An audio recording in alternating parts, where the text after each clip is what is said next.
thewellnesscouch.com, streaming wellness into your lives.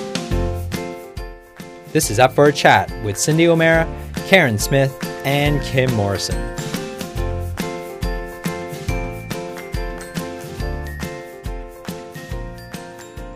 Here we are, up for a chat about the hottest topics that are important to you, inspiring you to awaken the change within. I'm Carren Smith. I'm Kim Morrison. And I'm Cindy O'Meara. And we are in the presence of greatness today, my friends. So get ready for one of the most informative, mind-boggling, extraordinary podcasts where we challenge the institutions, we question political agenda, and we throw around the questions and the conversations that are on everybody's lips right now about a product that is prolifically used worldwide. It's on Cindy's personal agenda to rule it out of the Sunshine Coast specifically, and she is taking on the institution and the establishment here on the Sunshine Coast and hopefully across Australia, which is one of the reasons why we've got the amazing Carey Gillam. She is a journalist from the States who has penned a book called Whitewash. Now, that book was released back in October last year, in 2017, specifically on glyphosate and trying to understand where the corruption has occurred, because this particular chemical is known to cause cancers and illnesses, yet politically it's touted that it's safe enough to drink. Give me frickin' strength. Everything we have heard about glyphosate, otherwise known as Monsanto's Roundup, if you guys are using that in your gardens, you want to prick up your ears right now. I know that it's been used around my place and my property, so this conversation is going to be particularly relevant for those of us that have either seen it used or have used it or have partners that are unaware or whatever the case may be. This is the podcast to prick up your ears and pay attention, because this is the stuff that Cindy's been talking about for years when it comes to the shikimate pathway, when it comes to the wellness of the human existence, mind, body, and physiology, biology, everything. It affects everything. So welcome to today's podcast, Carey. We are beyond excited to share the next hour with you. And hell, let's just say it might go over. Oh, my goodness. Thank you so much for that introduction. I'm a little overwhelmed. Well, it's been recorded, so you can use it anytime you like. Wonderful. My own personal life inspiration right here. Thank you. So, Carey, whoops. Sorry, beautiful girl. It's going to be like this the whole podcast, Kimmy. No, I'm sorry, sweet pea. No, it's going to be. We've all got things to ask. I know. Well, I just thought before we shoot into all of her incredible knowledge, I would love to know a little bit about your background, Carey, and how and what led you to who and where you are today. Oh, my. Well, as I say on my website, I'm a Kansas girl. I was born in Kansas. Kansas is, in the heartland of the continental United States. It's the largest wheat-producing state in the United States. It's farm country. I grew up in farm country, but I never really knew much about farming or about food and agriculture. My goal as I was growing up was to get the heck out of Kansas, and get to the big city. So when I graduated, after I graduated the university here, I moved immediately out of Kansas. I took a job in Atlanta and was covering things like the banking industry and insurance and writing about commercial real estate. I covered sports business. I covered, things like the Centennial Olympics that were held in Atlanta.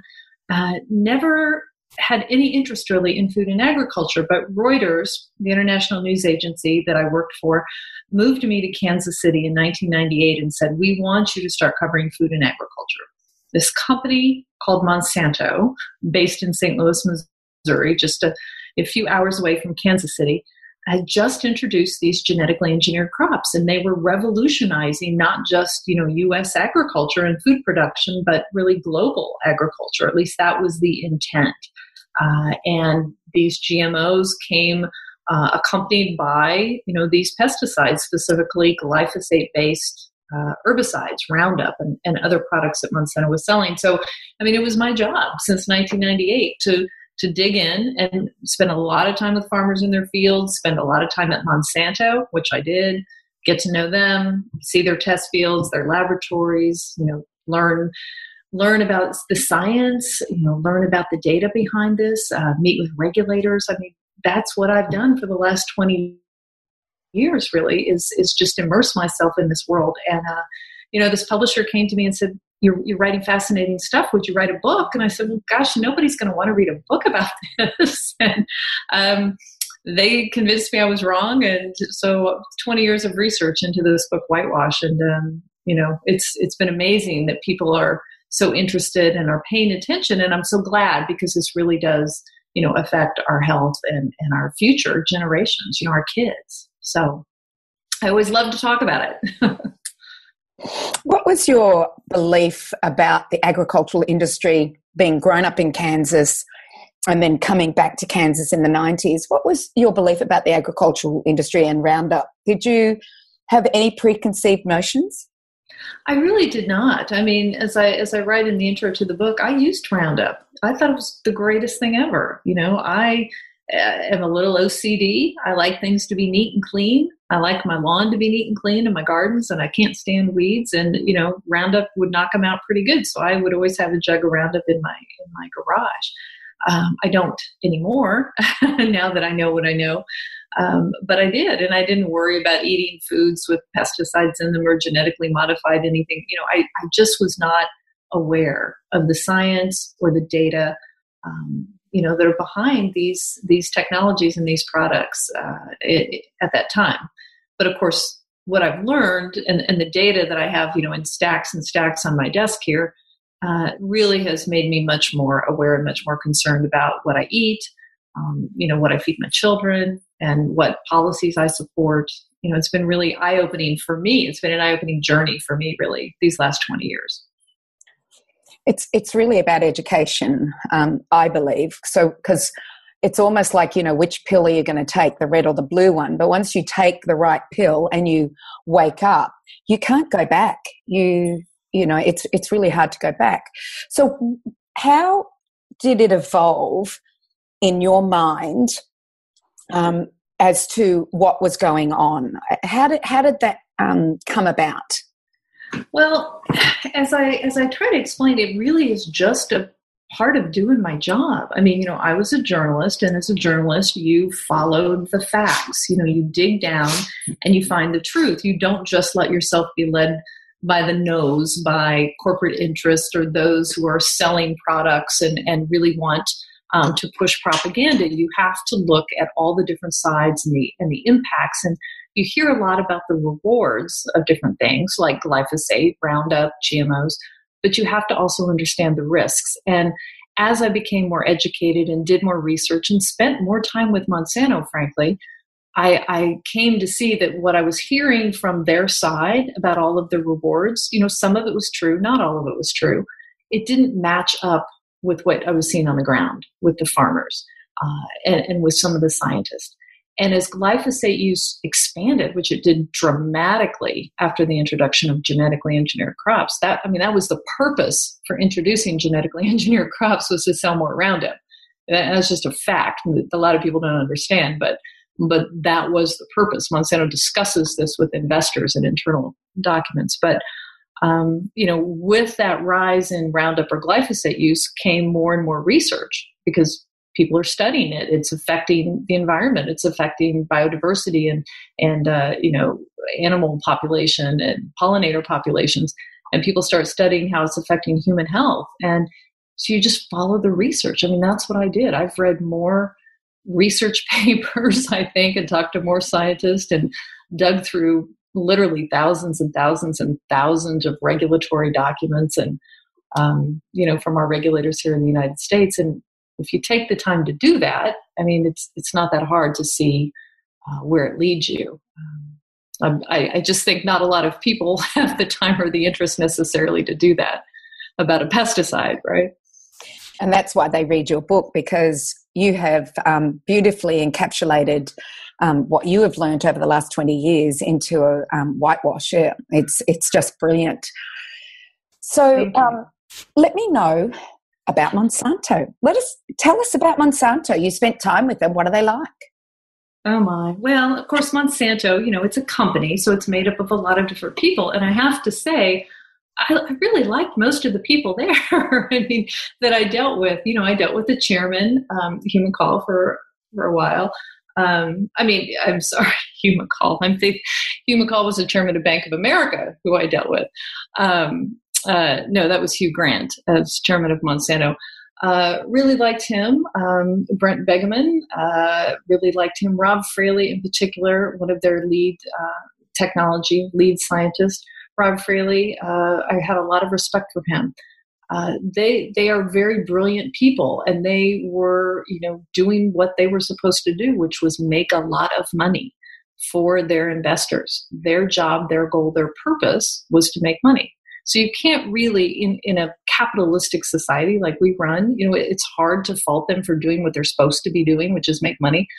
I guess I put more of the fault or the blame on public officials, those regulators and lawmakers and others who are supposed to be accountable to the public, and really sort of let Monsanto drive the agenda and drive the regulatory process and the regulatory assessments. And that's a pretty profound problem that we have in the United States. And I'm not as familiar with the political process in Australia, but when you let corporate interest have so much control and so much power and use their money to lobby and to really dominate the debates and the discussions in Washington, D.C., the profit is always going to win over public interest. And that is definitely what we have seen in the United States. And Monsanto is just the poster child, really for that. Now, that said, I do have a problem, and I explained this to the European Union, and I lay this out in the book. There were a lot of deceptive tactics that have been undertaken by Monsanto, a lot of deception aimed at fooling consumers, fooling regulators, fooling lawmakers and farmers, to mask the risks, to mask the dangers, and to, prop up and propagandize the rewards. So, that's something that the documents very clearly show. It's not my opinion. It's data driven. That's what they did. There was deception. There's been a lot of it just even recently in the last few years. But is it illegal? No, it's not. Whether or not they will pay for it, is what we will find out through these lawsuits that are ongoing right now. There's some 4,000 people suing Monsanto right now, saying they knew this stuff could cause cancer and they tried to hide it. So we'll see how that shakes out. So let's start back in the 1980s when the first rumblings of cancer and glyphosate had an association. Can you take us through the steps of what happened in the 80s and then the 90s, and now we're seeing non-Hodgkin's lymphoma, they're basically saying that it does cause that cancer. So can you just go through those steps for us? Sure. So, Monsanto introduced glyphosate in 1974. It was a patented molecule, a patented substance that they had, and they used it in a Roundup is the one people know best, but there are a number of other trade names that they sold it under. And they have different ingredients, different surfactants and all. The EPA only really requires them to study the active ingredient glyphosate and provide only studies that show that this is, not going to be an undue risk and not cause cancer and that sort of thing. But very early on, one of the very first studies that Monsanto turned into the EPA to get this regulatory approval for glyphosate showed that all of these mice that were being treated with glyphosate developed rare tumors, and the control group, the mice that were not exposed to glyphosate, did not get these tumors. And so what happened was the EPA toxicologists looked at it and said, wow, this data that you gave us, Monsanto, looks like your product is, carcinogenic. Looks like it's probably carcinogenic.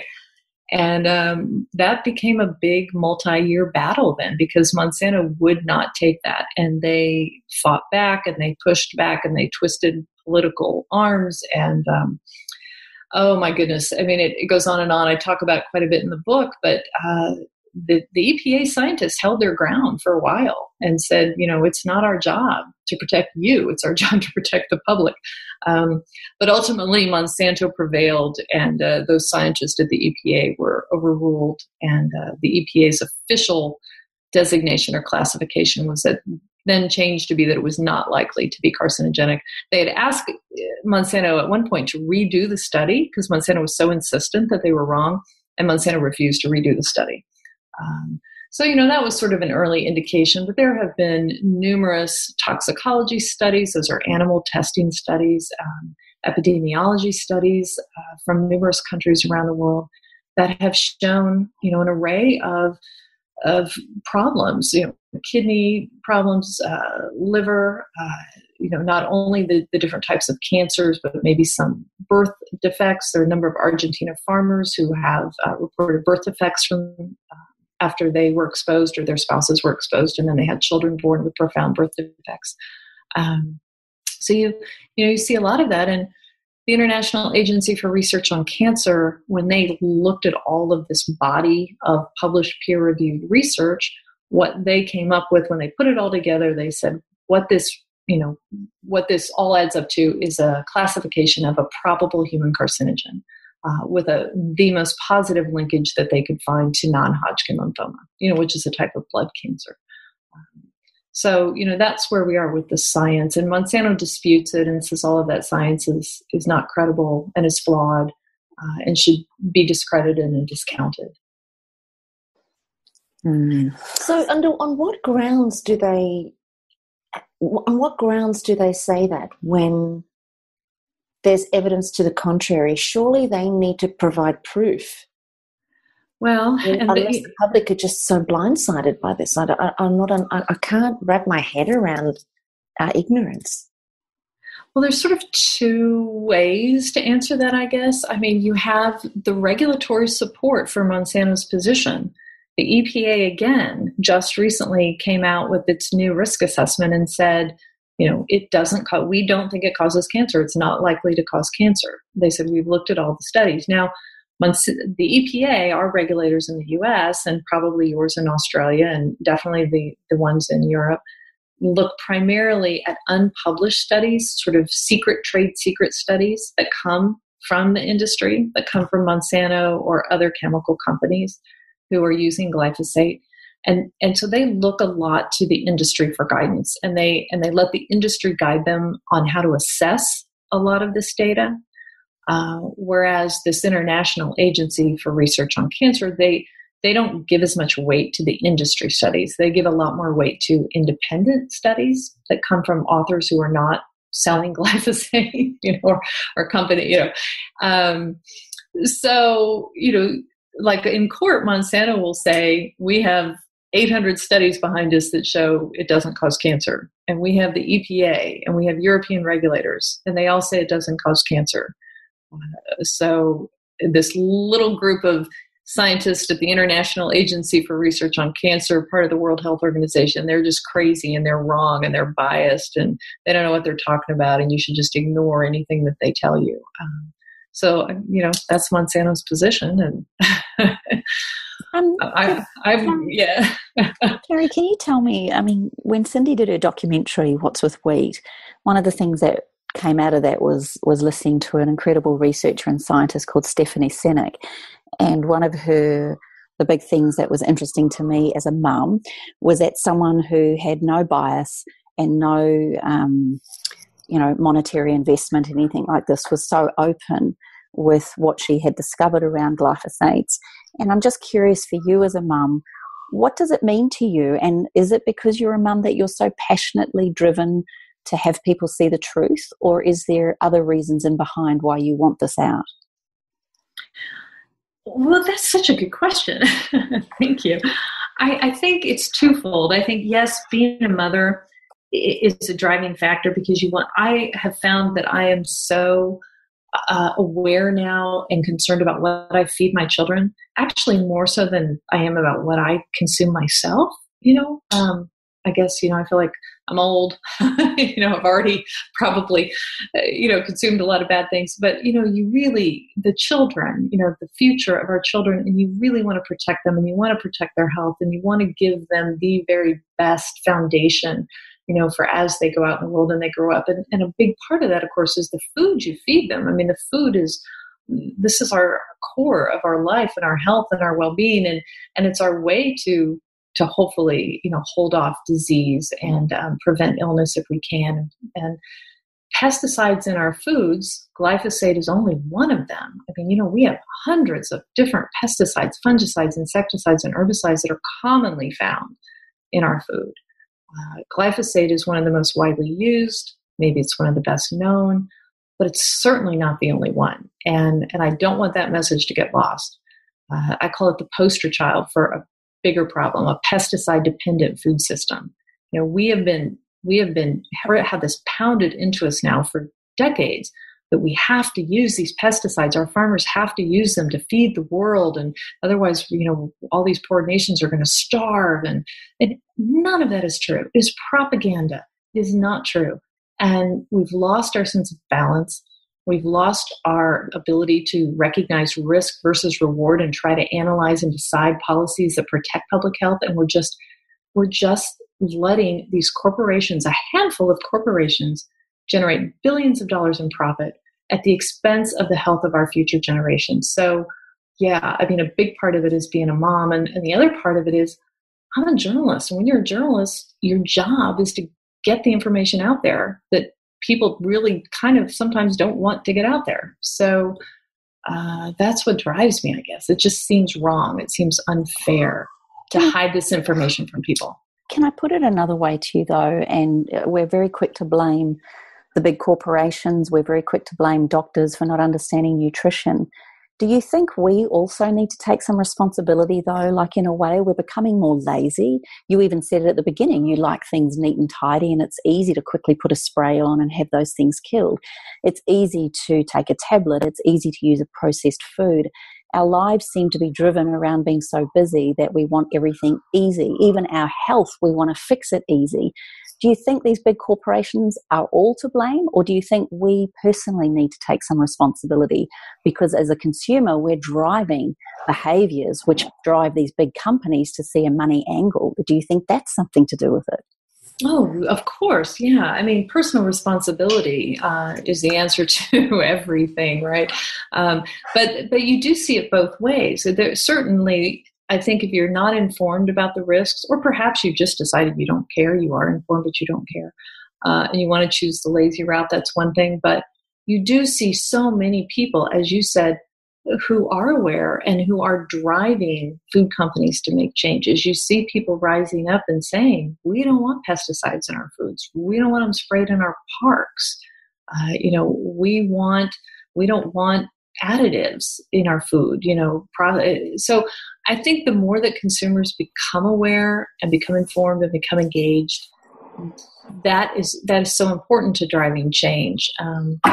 I'm just trying to be helpful in that regard, because it is really difficult to get at truthful information unless you can spend all day long working on it as part of your job. But it's not easy to get to the data. It's not easy to get to the truth necessarily. And have you had much backlash from those sorts? So from Monsanto or anybody who stands in opposition that is credible? Well, I certainly feel like I've had a lot. Now, I think you guys have probably all experienced your own, maybe to more of a degree. But yeah, I mean, Monsanto has been working to discredit and, basically get rid of me professionally, at least the last decade. And, part of that has been found in the documents. They set up, Monsanto, PR groups, and others who work with them set up what we call front groups. I talk about this in the book. You can see it in the internal Monsanto documents that we've obtained and that I lay out in the book. They set up these organizations that are meant to look independent and credible and authentic, like they're consumer groups or science-based policy groups. you never would know that the chemical industry players like Monsanto are behind them. And then these groups come out and say horrible things about people like me, or Eric Lipton at the New York Times, or Danny Hakam at the New York Times, and certain scientists, Chuck Benbrook, all the IARC scientists, Aaron Blair, who was with the National Cancer Institute for so long. They work really hard. There's a new website out that came out this year called Deniers for Hire, and it focuses about me, and as I said, some of the New York Times reporters and certain scientists, because we're all supposed to be, I guess, deniers for hire. I'm not sure it's very clever, but that's what they do. They work to discredit people who try to raise a red flag or try to get in their way. And they try to get me fired from Reuters for a really long time. The latest, I got to tell you this, the latest strategy is to try to say that myself and other people that I work with are actually in cahoots with Russia to try to undermine the American food supply. So it gets a little crazy. Oh, gosh. There was a wonderful TED talk quite a few years ago called astroturfing. And that's when I learned about what big corporations were doing and creating fake grassroots movements, as you're just talking about now. And you talk about also mummy bloggers, people that are trying to make $1 on the net as a mummy blogger. Can you tell us about some of those? Because I'm sure I've been attacked by a couple of those in Canada. Probably, yeah. It's like a secret army of soldiers that are spread around the world. And it sounds like such a conspiracy, like you couldn't believe that it's true if you didn't see all of these internal documents where they lay it all out. It is true, and it's brilliant. But yeah, they've recruited mommy bloggers. That's what they call them, mommy bloggers. They have female farmer bloggers. They have Monsanto's organized a group of dietitians so that they can blog and write about, how you don't need to worry about pesticides in your food, and you don't need to worry about genetically engineered, that kind of thing. They talk about trying to get stuff posted on WebMD and, medical websites and things like that, that again will not ever look like they came from Monsanto or chemical industry players. They'll look like they come from nutritionists, dietitians, moms, that sort of thing. It's genius, right? And we never would have known about this if we hadn't gotten access to all of these documents and the money trail that's going to a lot of these different players, going to a lot of professors, who are speaking out and speaking in favor of their products, but acting like they don't have any ties to the industry. It's actually scary, Carey, because we've got a mutual friend who's a emergency surgeon at one of our local hospitals here, one of our big hospitals. And it's very fascinating to watch him and Cindy have heated discussions around certain topics. He is so adamant and so sure of the literature, the evidence-based science, the reports, the documents that he reads on certain things that him and Cindy talk about, particularly around food, but he won't even entertain the fact that there could be another perspective or that there is some form of astroturfing or whitewashing going on in the background. How do we, as a small group, ever get through not only their so-called intellect but also their egos around what they're learning and have learnt? I think there are certain people, obviously, where you just can't do that. And you don't know if they actually are authentic in their belief or if they have a political agenda behind that and are part of a collaboration with industry or something. We've learned that, an editor of one of the critical journals, was getting paid by Monsanto at a time when there were articles being published in this health journal. It's so difficult to know. But I think if someone is truly deeply rooted in their belief, you can bang your head against a wall and spend all day long trying to change their mind, or you can move on, right, to people who are more open-minded. But the data, it really doesn't lie. I think if you look at the whole compilation of research out there, it is true that there's nothing that shows us that this definitively causes cancer at this point. If there was, probably our International Agency for Research on Cancer would have said this definitely causes cancer. They said it looks like it's a probable human carcinogen. The epidemiology evidence was somewhat weak, but the epidemiology, that's an inherent problem that we have with ever trying to tie pesticides or chemicals in our environment to disease. We're exposed to so many things, and there really isn't very close, observation and testing to try to track disease to specific pesticides. And that's by design. There's a lot of powerful forces that really don't want to track that very closely. And we don't do experiments on humans, obviously, like we do on laboratory animals. And the chemical industry says, you know what, all of those animals that are getting cancer, when they are exposed, that doesn't necessarily mean humans would get it. So, it's a high hurdle to prove that any substance definitively causes cancer. And, they've gotten pretty darn close with glyphosate. And they're still, that's still being debated right now. But I think there's definitely enough evidence in the pervasiveness of it in our food and our water and our own bodies, right? You find it in human urine on a very regular basis. I think it's definitely reason to be cautious about this chemical and take a stand on it like you guys are. I find it really fascinating, Carey, that we're focusing on cancer, but if we have a look at the patents on glyphosate in particular, we look back in the 60s and it was used as a descaling agent. So it would take out the metals. Like if you boil your kettle enough times, you need to descale it, get rid of the metals that are around the surface of it. So it was first patented as a descaling agent. So it attracts metals. And that's how they figured out that it could be a herbicide by attracting the metal magnesium so that the shikimate pathway couldn't work, or an enzyme in the shikimate pathway wouldn't work. And so when we start to we go away from cancer and we start to just look at that aspect of it, we're starting to see neurological issues as a result of bacteria, plants, and fungi not being able to produce tyrosine, tryptophan, phenylalanine, folic acid, enterobactin, which is a carrier for iron, as well as coenzyme Q10. So, they're not even focusing on these things. And then in 2010, the new patent on glyphosate is an antibiotic. So we're spraying antibiotics as desiccating agents on crops just before they're harvested, and they're not even genetically modified. They're trying to, dry them. And then we're spraying them on all our genetically modified foods. And our council here on the Sunshine Coast sprays it everywhere. Every time I see someone spraying, I go up to them and I say, "What are you spraying?" And they say, "Roundup, it's safe."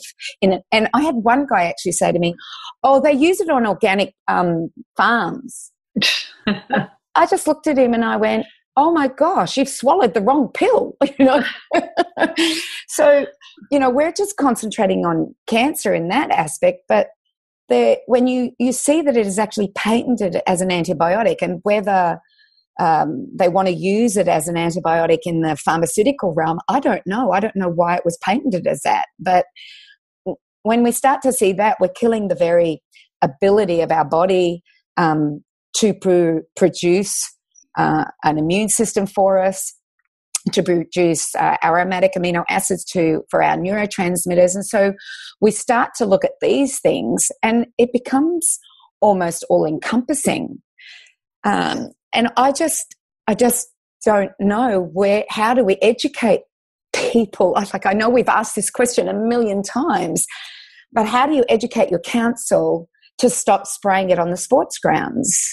Are you doing it? Are you an advocate in Kansas to your council? I don't know what you call your right. Yeah.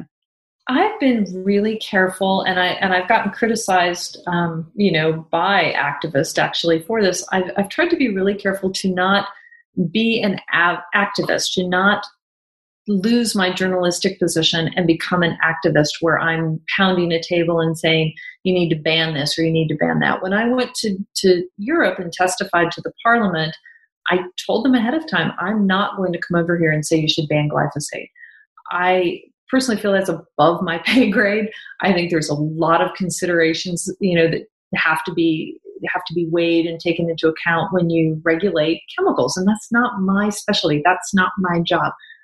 My job is to bring truth to light and to help people understand the risks that come with the rewards. And all these things that you've talked about are the risks. And these are the risks that we have not been told about, that have been hidden. And you're right. I mean, it's so much more than cancer. People focus on that because so many people have cancer. I think now 1 in every 2 men, 1 in every 3 women. But the way that the glyphosate, the new science that's coming out, showing how it affects the microbiome in the gut, which is what you're talking about, because that affects the body's ability to do everything. Pretty much our whole immune system relies on having a pretty healthy gut, and the way it affects plants, is shown to have the same impact on some of this microbial activity in the human body. So it is certainly not safe enough to drink. It's definitely not as safe as it's been portrayed to be.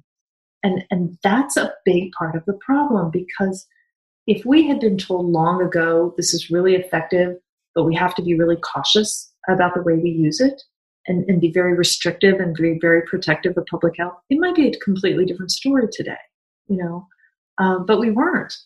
Everybody was told, you can, bathe in it. It's safe enough to drink it. It's safer than table salt. And farmers haven't been as protective of their health. They haven't worn protective gear like they should. They haven't washed like they should. And they've used it, like you said, on everything. It's sprayed everywhere. It's sprayed on children's parks and our playgrounds and your lawn, and your dog's out there rolling in it. Your kids are playing in it. And it's just an imbalance that we've gotten caught up in. It's almost like we haven't learnt the lesson. So your book has been likened to Rachel Carson's book, Silent Spring, and her focus was DDT. So my mum is from Iowa. She was born in 1937. In 38 and 39, they sprayed arsenic and lead across the 14 states of the US in the Corn Belt and the Wheat Belt. Mm-hmm. Then by 1945, she's a corn farmer's daughter. She was sprayed with DDT. They did it for the nits in their hair. They sprayed it everywhere. Now, my mum, my sister was also born in the US, and both of them are dead from cancer. Oh. And I'm fortunate, I was born here, so was my brother and my father. We were born over here. Dad was a Kiwi. And I just, my dad's 90, and I just feel like we haven't learnt the lesson. History, Monsanto was the maker of DDT. They said it was safe. If you have a look at the advertising, it's safe for me, it's good for me. Are we going to just go through the same thing but with a product that's worse? I was listening to Dr. Huber speak, and Dr. Huber basically was asked the question, okay, if you had to choose between DDT and glyphosate, what would you choose? And he said, hands down, DDT. Yeah. I just about cried at that point, because I thought I'm a bit of an activist. I am an activist, and I have been traveling the country telling people about the effects of glyphosate. I don't have your information. I can just suggest that they read Whitewash. I actually have 3 books up when I talk, and they are Silent Spring, Our Stolen Future, and Whitewash. And I say read these 3 books so that you understand that we have to become advocates with our hip pocket, with our money. We have to start buying foods that are not sprayed with these chemicals. And I remember hearing you talk about another chemical that affects the development of the brain in unborn children. And I have a pediatric friend who is concerned about this too, because she's starting to see the development of the brain is not good in our next generation. Exactly. And that's why I said the glyphosate is the one we know because of Roundup and Monsanto, but it's really just the poster child for a much bigger problem with it. We're dousing ourselves and our kids in these pesticides, and chlorpyrifos, Yes. I mean, the studies are so definitive and show that it does this damage to children's brains, and we're spraying it on our fruits and vegetables that we're feeding our little toddlers. And, it's been banned in the United States from household use because we know it's so dangerous. And it was supposed to be banned from agricultural use because we know it's so dangerous. The EPA scientists say it's dangerous. No level can be safe on our food and our water. And yet our government in the United States is like, Dow Chemical wants us to keep selling it and they're giving us some money. And so we're going to just let it stay on the market. And it's, it almost feels criminal. I mean, it really does. But again, these are just, examples. We have so many different pesticides now that are used in our food system, and it's really out of control. And, we haven't even talked about the environmental calamities that all of this is affecting. But, that goes hand in hand. It's not just us humans. It's, we're screwing up our world pretty good with this stuff. Yeah. That was something. Oh, sorry. Oh, sorry, Carren. No, you go. I'll just say one more thing and then I'll leave it to you guys to ask questions. No.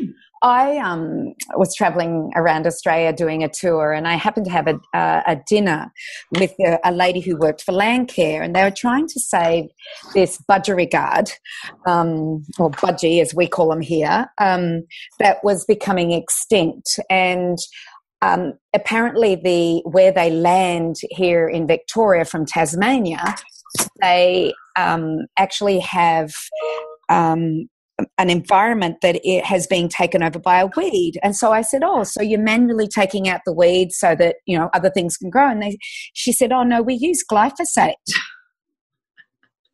Of course they do. I just looked at it and I went, what?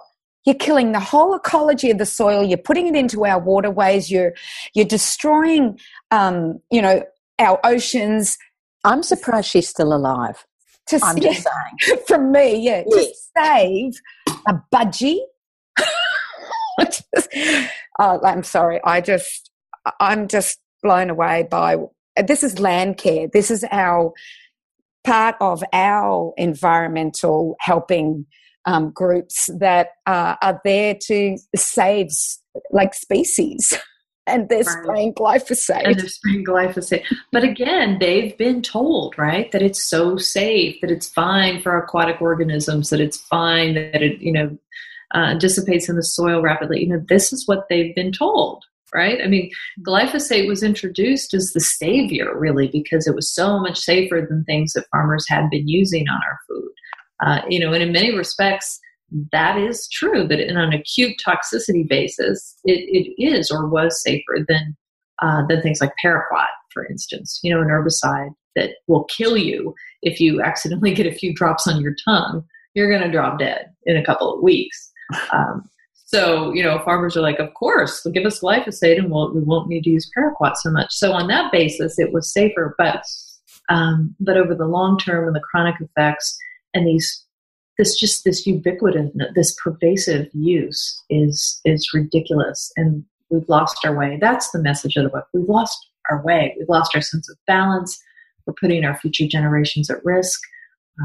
And the people who are really benefiting are these people, Monsanto and Bayer, DuPont and Dow, and the billions of dollars that are being raked in. So, pay heed. Listen to people like you guys when you go out and talk to your councils. What do you think about the Bayer-Monsanto merger? Well, it's interesting. A lot of people are scratching their heads and, golly, I mean, Bayer is really taking on a lot of potential liability. Glyphosate is Monsanto's baby. It's the bread and butter. And Monsanto will say, oh no, it's only about, 20% of revenues at Monsanto. And that was true from a strict, unit-based revenue approach. But all of the genetic traits, the crops, the seeds that they sell, glyphosate tolerance, the Roundup Ready is such a key part. So if glyphosate goes away, all of that benefit to those genetically modified seeds, they lose that too. So Bayer is really rolling the dice that glyphosate is not going to go away, and it's going to continue to be used in great volume around the world, and these seeds will continue to hold this great value. And I think that's why you see such a global fight. You see Monsanto and Bayer putting so much into this. I mean, I don't know if you know the story about relicensing in Europe. Do we have a moment for me to tell that story? Please do. So this was last December 2017. Monsanto's, glyphosate had been up for relicensing since 2016, and they'd been bitterly fighting because, the European Parliament wanted it banned. Many, many countries wanted it banned because of all of this information about how dangerous it is. They could not get a qualified majority to approve it for relicensing. And it was coming down to the wire. And oh my goodness, Monsanto was lobbying like crazy. Well, the final vote right before the license was going to expire, it came up and they didn't have a qualified majority. Germany had already said they were going to abstain. And there was no way it was going to get relicensed. And then at the last minute, in sort of like a covert, strange text messaging thing, the German ag minister went ahead and cast the vote for Germany in favor of glyphosate relicensing against the government, against all of his cabinet members. And it was quite a scandal. And Angela Merkel, chewed him out like publicly. And it was, but of course, Germany is where Bayer is based, right? And of course. There were calls for all sorts of investigations, and this German ag minister, why he would cast this vote at the last minute, sort of secretly against all of the rest of the German government's advice, is something that has raised a lot of eyebrows. But they only got a 5-year relicensing. They did not get the much longer stint that they were looking for. So, wow. Very, very interesting stuff. A lot of drama around this company and this chemical. I was listening to another author on one of our other podcasts here in Australia, and he was a German author who talked about the history of Bayer in the Second World War, and that I think the figure was, don't quote me, but I think the figure was that they produced 35 million methamphetamine medications to keep the German soldiers awake for 3 days at a time in order to win battles. Good grief. And that was Bayer. Yeah, there's a whole book on it, and it was a German. I don't remember the name of the author, and I don't remember the name of the book. It was one of the podcasts that I listened to here in Australia, but I will give that to you. So, yes. And the fact that they're now creating dicamba ready, because they know glyphosate's going. So now they're creating dicamba ready. Would you like to address what they're doing now with genetically modified crops and changing the herbicide? Right. So this plays into the environmental impacts. So when they introduce genetically engineered crops, I always give you the long answer, don't I? When they introduced these genetically engineered crops, the weed scientist at that time, environmental scientist, said this is a really bad idea because you're going to encourage the use of Roundup. You're going to use so much of it in such a way that weeds are going to develop resistance, and you're going to have this huge problem. Farmers won't be able to kill these weeds. Glyphosate will lose its effectiveness. And Monsanto said, nah, you don't know what you're talking about. Well, of course, weeds became resistant. Farmers had to use more and more Roundup to get the same amount of effectiveness as they had. Used more and more. Weeds became more and more resistant. You now have millions of acres of weeds resistant to glyphosate all around the world. So what Monsanto and the other chemical companies said should be the answer is, let's just combine more herbicides with glyphosate on new genetically engineered crops that will tolerate not only glyphosate but also dicamba, or also 2,4-D, these older herbicides that are considered dangerous in their own respects. So now we have new strains of crops. They're not saying don't spray glyphosate. They're saying spray glyphosate and also spray dicamba and also spray 2,4-D. And so the pesticide loads that our regulators are saying we should expect in our food is off the charts now in many different types of crops. And not only that, but it's creating a whole new wave of environmental problem and damage. And there are lawsuits going on in the United States over this. It's just a mess, just ridiculous.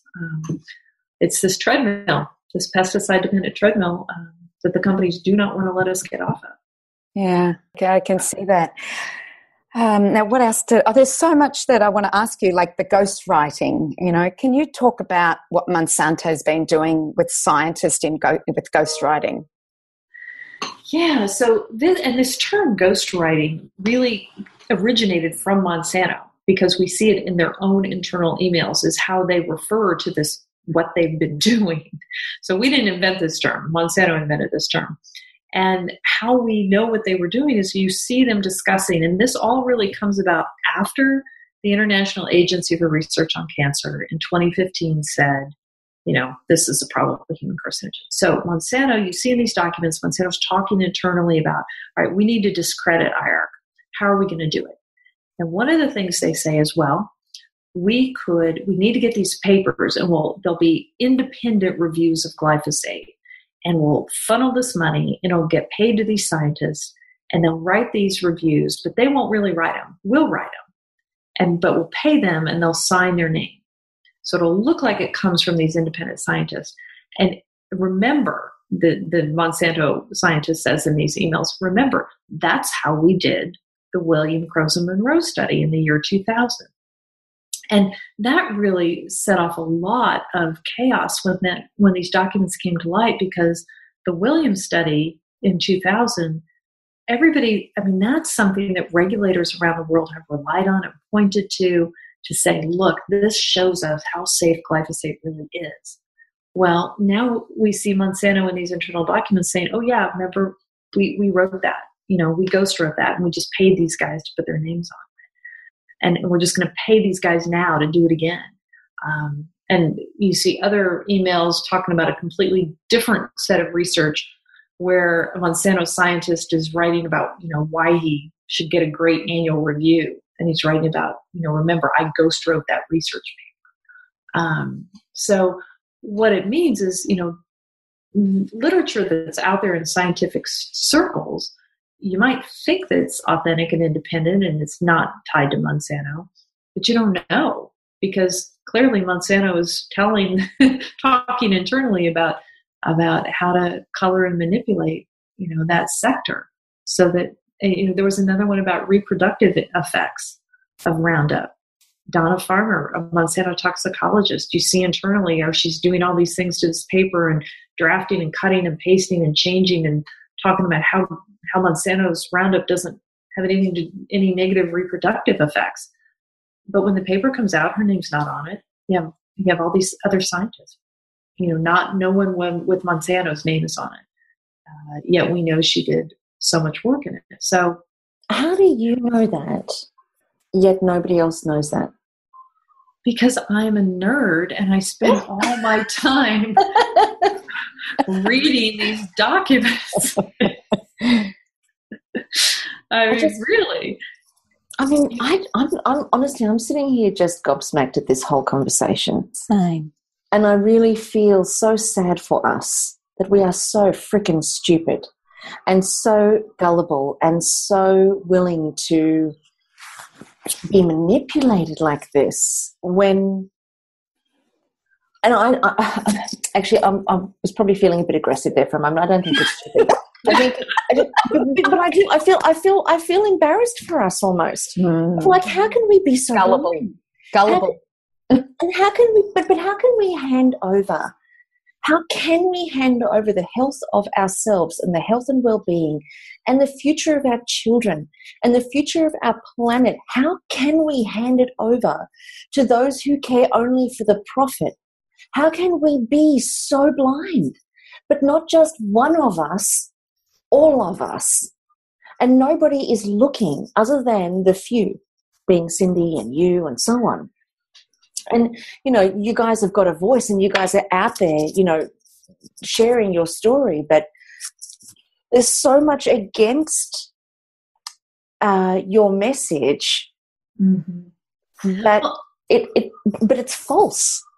Don't you think it's easier? I mean, now we're digging down into sort of psychological things, but I feel like it's easier to not be worried, right? It's easier and more comfortable to accept the message of, don't worry about it. Don't worry about that insecticide in that apple you're eating. Don't worry. It's okay. Like, that's a more reassuring message. If you're a busy working mom and you've got to get your kids to school and you've got a job at the bank, you don't have time to be worried. But my point is that when does life, like for a busy mum who's working hard and trying to look after her family, I don't know if I'm missing something here, but I would imagine that the future of her family and the livelihood of her children and her children's children would be of utmost priority above everything else. Yeah. Am I wrong? I definitely agree with that. And, I'm not very much fun at parties because no, neither am I, clearly. I bring my giant book from the, FDA and the USDA with all the pesticide data on the foods that you're eating. And you're eating the chips, and I'm saying, all right, that's got this pesticide. So I think we just do our best. We do what we can, to the extent that we can, and we try to care about each other and ourselves and our world. And, we all do our best. And I'm doing my best to bring information forward that I think is really important. And you guys are doing your best. And that's how we go forward, I hope. And I think, Carren, I'd like to answer your question. Yeah. Sometimes it takes a crisis for a mother to wake up. And if her child is nonverbal, autistic, or ADD, ADHD, or allergies, or food sensitivities, or some, thing that's happening in today, it takes almost that for a mother to go, oh my goodness, what do I need to do to correct this? Not only for themselves and their own family, but they then became, like I look at a lady here on the Sunshine Coast who is a strong advocate for children's health. And it's because she lost a child. Yeah. So I know, Carey, you probably didn't have a crisis. Yours was, you were just an investigative, well, not just, but an amazing investigative journalist who wanted to get to the bottom of it. And you did. And now we can all benefit from, your investigation.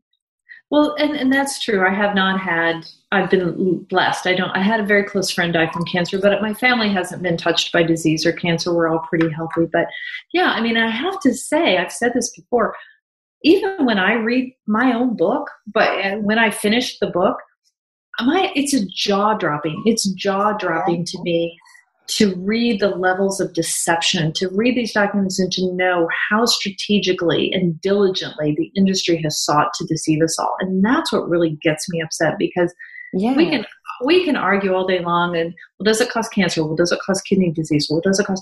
Well, you can argue about that, but you cannot argue that they have worked so hard to deceive us and that they have been so deceptive in their tactics and manipulative. And why? If they didn't have to hide something, if there's nothing to hide, if this stuff really is completely safe, why go to all of this trouble for all of these years to be so strategically deceptive? I'm with you 100%. I guess I'm sitting here in such a conflicted state, because I feel like, where is the biggest problem? Is the biggest problem in that us as society are not being responsible for our own health and well-being? Or is the biggest problem that we have manufacturers and organizations that are willing to exploit human life for their own profits without a care? And those organizations are just a name. They're just a name, but they're made up of a bunch of people, and that there would be people who would be willing to sacrifice the lives of others. I mean, for goodness sake, if there's even just the slightest risk, would it not make sense? And I know I'm really talking in an ideal world here, but would it not make sense that if there was the slightest risk, that it would be removed from the market?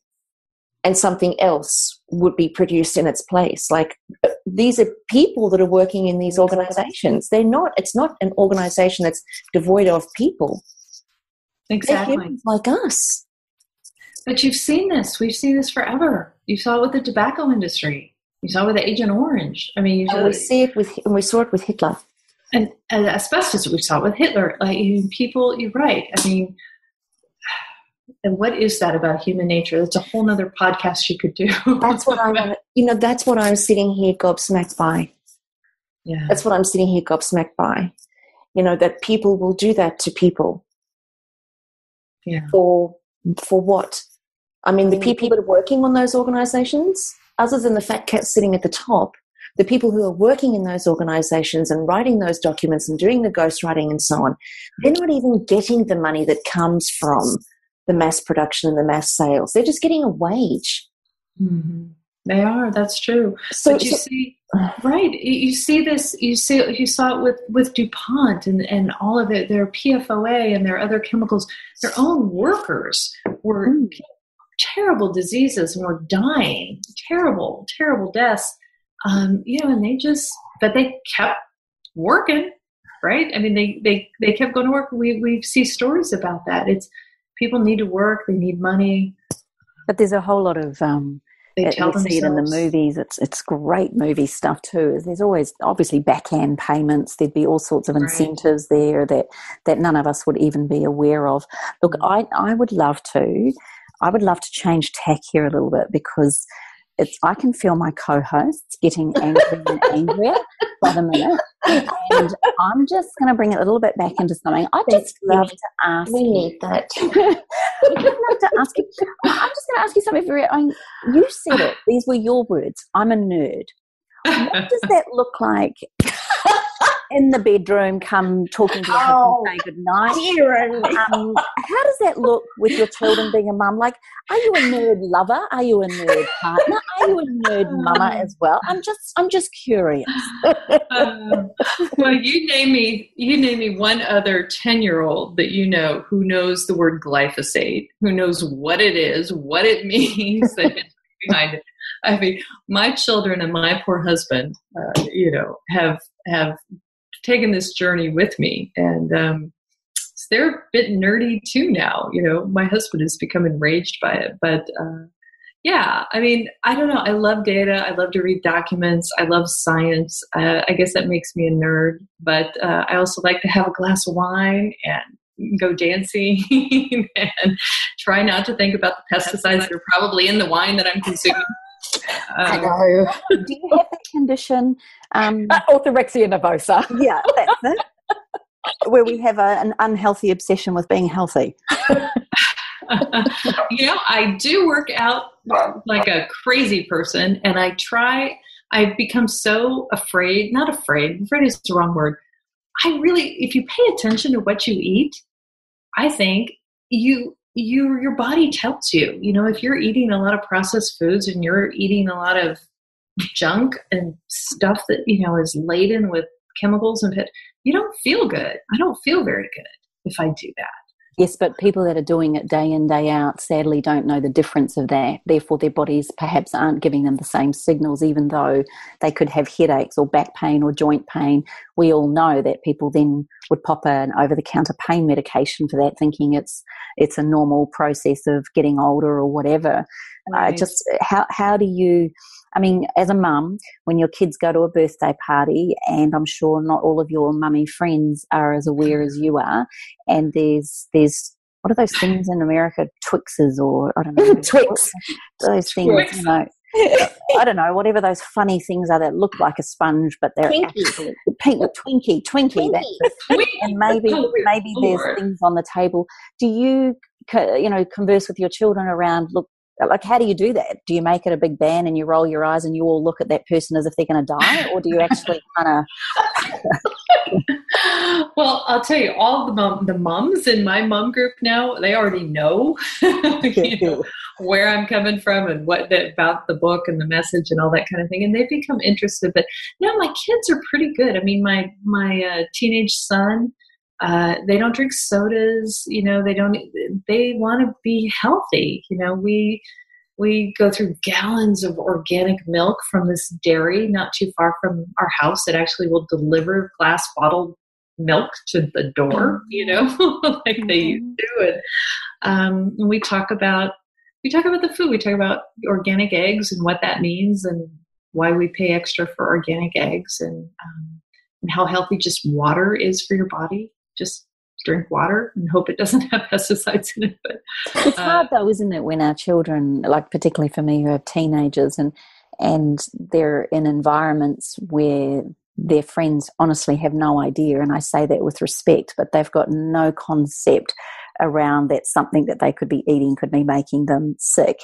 Right. Particularly my son's in a boarding school, and the food that gets dished up there is, I don't even know what to call it, but I mean, he has sometimes stood up for himself around the food, but he also got suspended at another school for telling the science teacher that butter was better than margarine. So, it's pretty tough when our kids are slightly educated, more educated perhaps than someone else. But I remember when Jacob was 8 years of age, standing at the supermarket with a man with a big beer pot in front of us, and he had all packaged foods and Diet Coke and all sorts of things. And we just stood there very quietly, and obviously the three of us had looked at what was in there, and Jacob goes, well, it's obvious he's going to die soon, isn't he? And, so I did have to kind of teach him from a young age that we keep our little thoughts and feelings to ourselves. But the man's answer was a classic. It was, yeah, but at least I'll die enjoying myself. So, I think to bring this all around a whole circle, I loved what you said before was we can only do what we can do, stick to our own lane, support and educate as much as we can. Is there any other tips that you would give to those of us that aren't nerds, that perhaps we can support ourselves and our families in better ways? Do you have top 3 or 5 tips you could give us around your knowledge to date? Oh, well, I do want to say before I give my tips, I think this is a brilliant way to think about it. And I stole this from my nerdy deep dive reading into the National Toxicology Program 2016 report, but where they were talking about... Yes, I read that myself. You've read that, haven't you, Kim? Well, actually, as a part of my environmental course, I actually did have to read well. On page 372. Now, yes, chapter 4. So what they say and what the scientists are trying to tell us now is, we have all these environmental contaminants, and we're getting cancers, and we're getting sick, and we're getting all of these conditions, and our doctors are prescribing all of these pills and medicines and treatments, and we're treating the illnesses. We're spending $1 gazillion on this and going through all of this suffering, when it really would be a lot simpler to just not get sick in the first place. Mm-hmm. And you can't prevent that a lot of times, but a lot of times you can. And you can do that by monitoring what you put in your body, the food that you put in your body, and the state of your health. And you can avoid, we don't need to live in a world where we only think about popping pills to be healthy. We need to live in a world where we make ourselves healthy by providing ourselves with healthy food. And you can do that with just a little bit of education. So the tips are, obviously organic food has less pesticide residue than does conventionally grown food. It's the purpose of organic. It's part of the mantra and the standard. Synthetic pesticides are not allowed. So that's an easy way to do it, right? Now, some people, you don't want to just buy organic. So look at, where are the pesticide loads perhaps the most dangerous? And, you can read the data. There are different websites you can go to, but it's typically fruits and vegetables. It's fresh fruits and vegetables. Strawberries are notorious for carrying very high loads of pesticides. So, strawberries, apples, pears, peaches, all of these fresh things that you think are so healthy. If you're not buying organic, you're getting a lot of pesticide. Is that part of the dirty dozen? Yeah, there you go. And this FDA chemist told me, he said, always peel your apples. And I said, what? The peel is the healthiest part. And he said, the pesticide residues in the peel of an apple are just so extreme. Always peel your apples. It doesn't wash off. It's in there. He said it's also going to be in the meat because it permeates the skin, so it's going to be in the meat of the apple. But if you at least peel the apple, you're helping yourself a little bit. So, there's a lot to think about. But pesticides in food are known to be dangerous. And, and the same thing could be said for the products that we put onto our bodies as well, couldn't it? Of course, yes, of course. So I don't know. Are those helpful or not, or just scary? I had one reporter from the New York Times who read my book. She said, "You know what? I read your chapter 4 about pesticides in our foods," and she said, "I threw out everything in my refrigerator."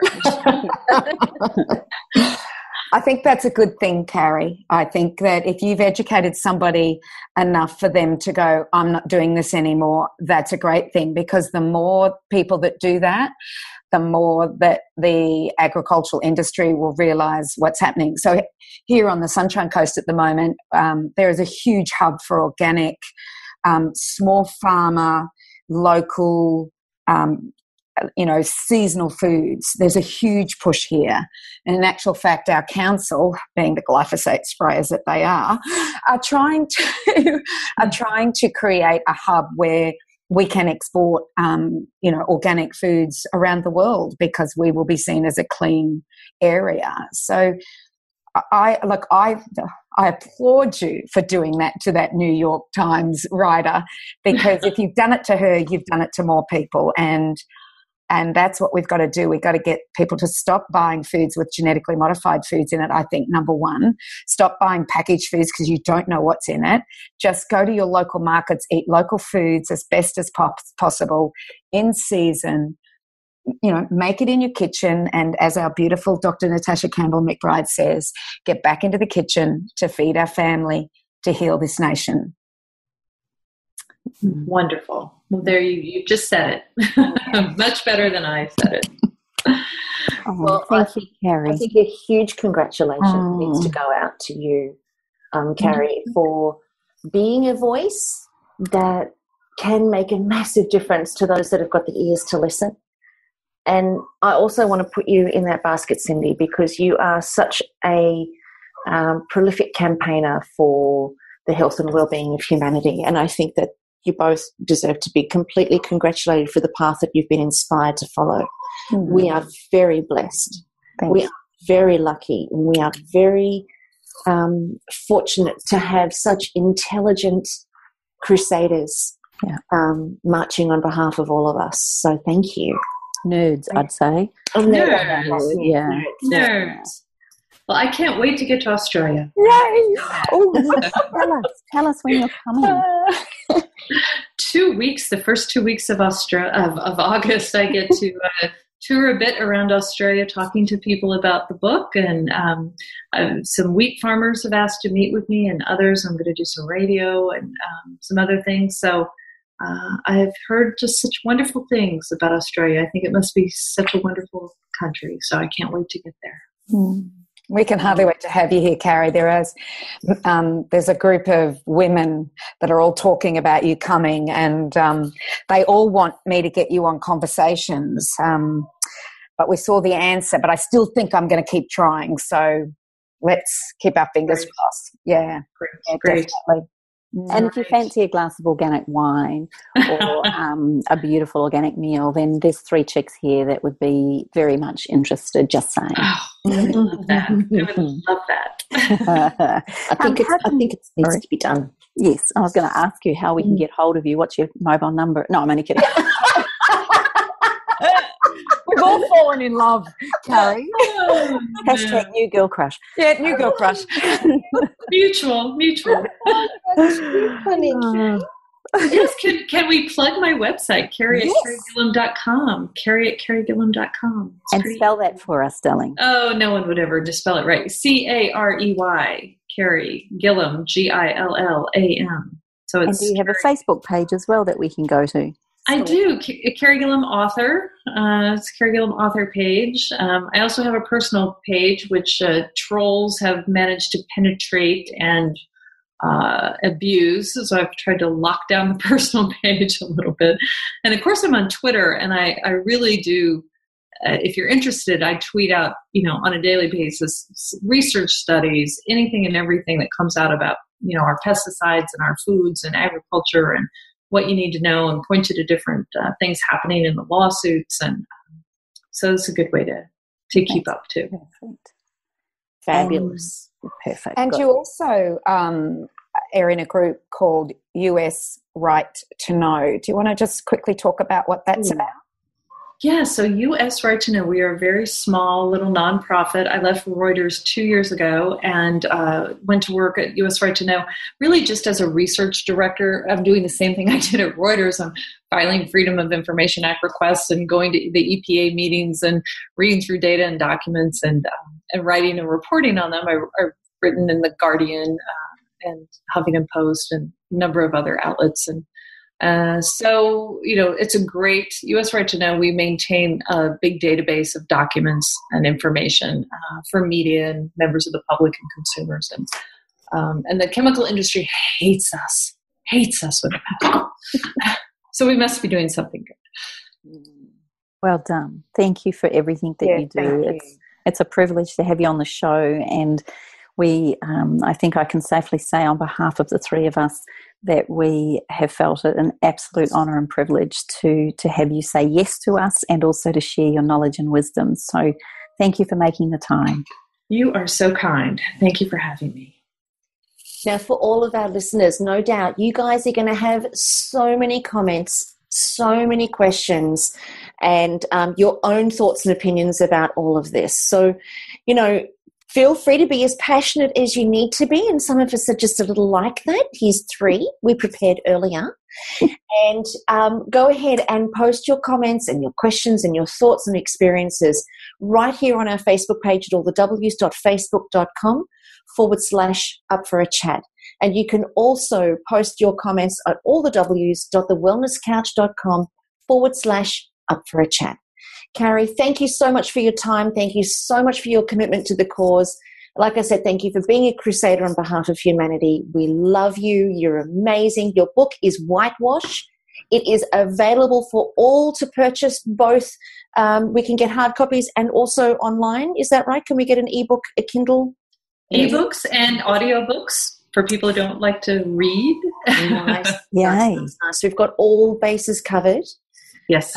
You guys have got Carey's contact details, but we will also make sure that the contact details where you can reach out to Carey is going to be on, and follow her, is going to be on the show notes.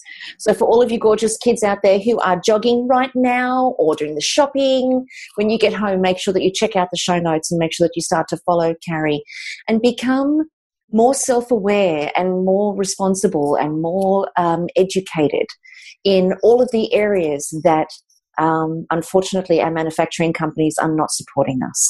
So I think this has been a fantastic conversation. I'm so proud of all of us, and I'm so proud of you girls, and thank you so much for being the brilliant advocates that you are. Join us here next week on Up for a Chat, where you get to become part of the ripple effect that's changing the world. And don't forget, guys, we are going to see you on the hike where the air is fresh and the food is fabulous. We'll see you guys all on the hike around Mont Blanc. Yes, there is more to come on that. We are ready to announce the trip. If you're interested, info@carrensmith.com. That's where you need to send your info and your expression of interest, and I'll make sure that you get everything that you need. If you've already emailed me, don't panic. I have you, girls. I have you. So we're going to see you here next week on Up for a Chat. Thanks for tuning in, and don't forget to give us a 5-star rating when you go to your iTunes to log on. Big hugs and all of our love. Bye, everybody. This has been a production of TheWellnessCouch.com. Check us out on Facebook and join in the conversation on Facebook.com/TheWellnessCouch. Subscribe to each show on iTunes and check us out on Twitter. The Wellness Couch, streaming wellness into your lives. Whilst the Wellness Couch presenter endeavor to provide accurate and helpful information to their listeners, these podcasts cannot take into account individual circumstances and are not intended to be a substitute for health and medical advice from a qualified health professional. You should always seek the advice of a qualified health professional before acting on any of the information provided by any of the Wellness Couch podcasts.